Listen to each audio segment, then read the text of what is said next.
जब झूठ के पर्दे खुलती है तो सबसे पहले अपनों के जुबान सच बोलने लगती है। आज बांग्लादेश में जो कुछ हो रहा है वो इसी किसी बात से साबित करता है, क्योंकि बांग्लादेश में आज हिंसा, आगजनी और विरोधी को बीच में जिस शादी को बात की जा रही थी उसका पर्दाफाश अब भारत में नहीं बल्कि खुद बांग्लादेश के अंदर में हो गया है। और एक खुलासा किया है मोहम्मद यूनुस का सबसे बड़े राजनीतिक सहयोगी माने जाने वाले शेख हसीना को कट्टर विरोधी दल बांग्लादेश के नेशनलिस्ट पार्टी यानी बीएनपी के एक सीनियर नेता ने दरअसल अभी नेगेटिव चला जाता है उसे बार बार संकेत देने की कोशिश कर रही थी। वो बांग्लादेश में शांति के पीछे कहीं ना कहीं भारत की जिम्मेदारी है।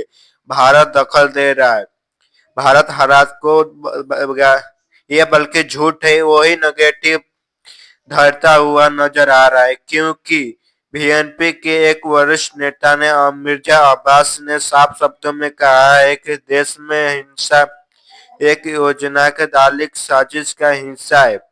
इससे भारत में कोई लेना देना नहीं है। मिर्जा अब्बास के बीएनपी के सीनियर नेता हैं, शेख हसीना को कट्टर विरोधी है। वही पार्टी जिसने राजनीतिक संकट के मोहम्मद सरकार को खुला समर्थक दिया था, यानी कोई विपक्षी दुश्मनी नहीं, इलूस सरकार को अंदरूनी सहयोग रहा है। जब वही नेता सरकार पर सवाल उठाने लगे तो समझ लीजिए मामला कितना गंभीर है। ढाका के गोपी बाग इलाकों में बीएनपी के एक कार्यकर्ता ने आयोजित की गई एक मकसद यही था, बीएचपी के कारगर जनरल तारिक रहमान की बांग्लादेश में वापसी की स्वागत की गई। इसी मिर्जा अब्बास ने बयान दिया जिसने पूरे यूएस सरकार को पोल खोल के रख दिया। मिर्जा अब्बास ने कहा, हमारे नेता तारिक रहमान ने जैसे ही बांग्लादेश के लौटना घोषित की, एक के एक के बाद हिंसा होने लगी और कोई हिंसा घटनाएं सामने आई। इससे साफ शब्द है कि ये सोची समझी साजी समझी है। यह हिंसा आखिरी नहीं बल्कि जानबूझ के भड़काई गई है। बीएनपी नेता के मुताबिक कुछ राजनीतिक दल, कुछ तात्विक दल तारिक रहमान की वापसी के दल से डर गए हैं, क्योंकि वो अपनी कुर्सी के खतरे में दिख रही है। वो लोकतंत्र को वापसी से डर लग रहा है, इसी वजह से देश को आयुधित करना चाहते हैं। बांग्लादेश में बड़े आरएस के मुताबिक इंजाबाजी आसनेटेड की निंदा की है। इस निंदा से गुमराह नहीं कीजिए, हमारे नेता के गुमराह के लोकतंत्र को वापिस आग और हिंसा के लोगों को फैलाते हुए दुश्मन है। वो हाल ही में शारिफ उस्मान हादी के मरने के बाद कई जगहों को विरोध के हालात अचानक बेकाबू हो गई। इससे प्रथम ओलिगार्टी, स्टारिक संस्कृत और संस्था छायानट जैसे प्रतिष्ठानों पर हमले हुए। इन घटनाओं पर मिर्जा अब्बास ने तीखी प्रतिक्रिया दी। आज अखबार जलाए गए, सांस्कृतिक संस्कारों को आगों के हवाले किए गए। ये कौन है? एक देश प्रेमी है? नहीं, ये राज दुश्मन है। ये बयान सीधा संकेत देता है कि हिंसा फैलाने वाले सरकार सब करीब को ताकत हो सकती है। बीएनपी नेता ने यही नहीं रुकी, अंतिम सरकार और कानून के एजेंसियों के दोनों पर सवाल उठाया। अब्बास ने आमने सामने पेशकश की, बल्कि सरकार ने ये हमला की।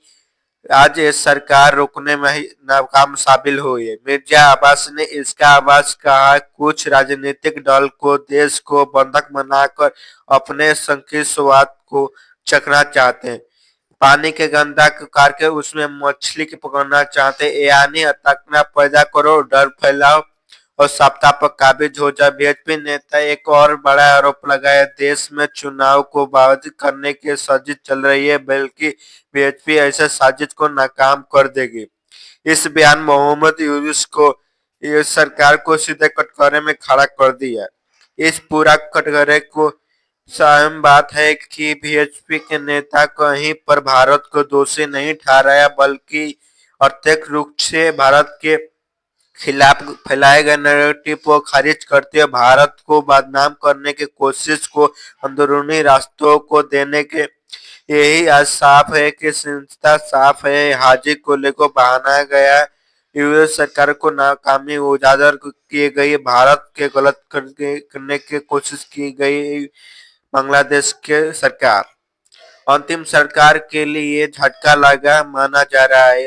ये सवाल है कि क्या यूएस सरकार जवाब देगी या साजिशकर्ताओं पर कार्रवाई होगी या सच में दबाने की कोशिश हुई। आपका क्या सोचना है कमेंट में जरूर। अब मेरे नए चैनल पर सब्सक्राइब लाइक जरूर फॉलो कीजिए। थैंक यू दोस्तों।